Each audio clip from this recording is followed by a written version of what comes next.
बिस्मिल्लाहिर्रहमानिर्रहीम। ये हमारा लास्ट टॉपिक है कानून शहादत कानून शहादत ऑर्डिनेंस का। ये है जी examination of witnesses. Examination of witnesses को आर्टिकल 130 से लेके 161 तक जो है वो डील करता है कानून शहादत ऑर्डिनेंस का। अब इसमें जो है इसकी 3 स्टेजेस हैं। फर्स्ट होता है examination in chief, second cross examination और थर्ड है री एग्जामिनेशन अगर उसकी ज़रूरत पड़ती है तो। एग्जामिनेशन इन चीफ से मुराद ये होती है कि जो कुछ स्टेटमेंट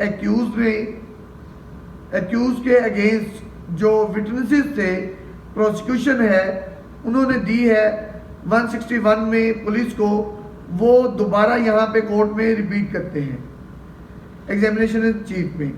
इसी तरीके से ही सिविल मैटर में प्लेंटिफ जो है वो जो भी अपना इश्यूज जो फ्रेम हुए हैं उसके बाद उन इश्यूज से रिलेटेड कोर्ट में अपनी स्टेटमेंट देता है, उसको हम एग्जामिनेशन इन चीफ कहते हैं। जो अपोजिट पार्टी है क्रिमिनल में जो डिफेंस लॉयर होगा और सिविल में जो डिफेंडेंट साइड से कौंसल होगा वो क्रॉस करेंगे उस विटनेस को, उसको हम क्रॉस एग्जामिनेशन कहते हैं। क्रॉस एग्जामिनेशन का मेन पर्पस लाजमी नहीं है कि आपने उसकी स्टेटमेंट तक रहना है, लेकिन ये ज़रूरी होता है आप उन फैक्ट्स के अंदर अंदर रहेंगे, उनसे बाहर जो है वो काम नहीं करेंगे या क्वेश्चनिंग नहीं करेंगे।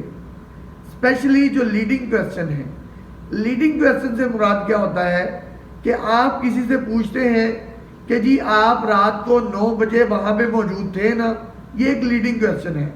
आपने ए से कॉन्ट्रैक्ट किया था ना इस डेट को, ये लीडिंग क्वेश्चन है। लीडिंग क्वेश्चन जो है वो सिर्फ और सिर्फ एग्जामिनेशन इन चीफ में पूछे जा सकते हैं, क्रॉस में आप लीडिंग क्वेश्चन नहीं पूछ सकते। सेकंड जो होता है री एग्जामिनेशन।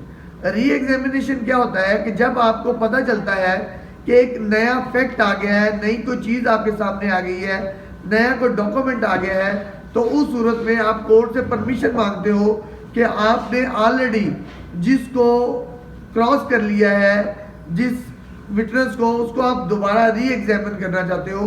तो कोर्ट देखती है कि ये नए डॉक्यूमेंट्स हैं, नई सिचुएशन आ गई है, नए हकाइक सामने आ गए हैं, तो उस सूरत में कोर्ट अलाउ कर देती है, तो उसको री एग्जामिन करते हैं। सम टाइम हॉस्टाइल विटनेस जो है वो हॉस्टाइल हो जाता है। हॉस्टाइल विटनेस किसको कहते हैं कि विटनेस आपका था, प्रोसिक्यूशन का था, लेकिन उसने जो स्टेटमेंट 161 की पहले दी है अब वो उससे रिट्रैक कर गया है, वो मुकर गया है, उसने हकाइक को चेंज कर दिया है। ऐसे विटनेस को हम हॉस्टाइल विटनेस कहते हैं। हॉस्टाइल विटनेस को जो है वो दोनों पार्टीज का राइट होता है क्रॉस करने का। डिफेंस ने तो क्रॉस करना ही करना होता है उसको, लेकिन प्रोसिक्यूशन के पास भी ये राइट होता है कि वो उसको क्रॉस करे। अब उसका पर्पस क्या होता है, impeachment of the credit of the witness.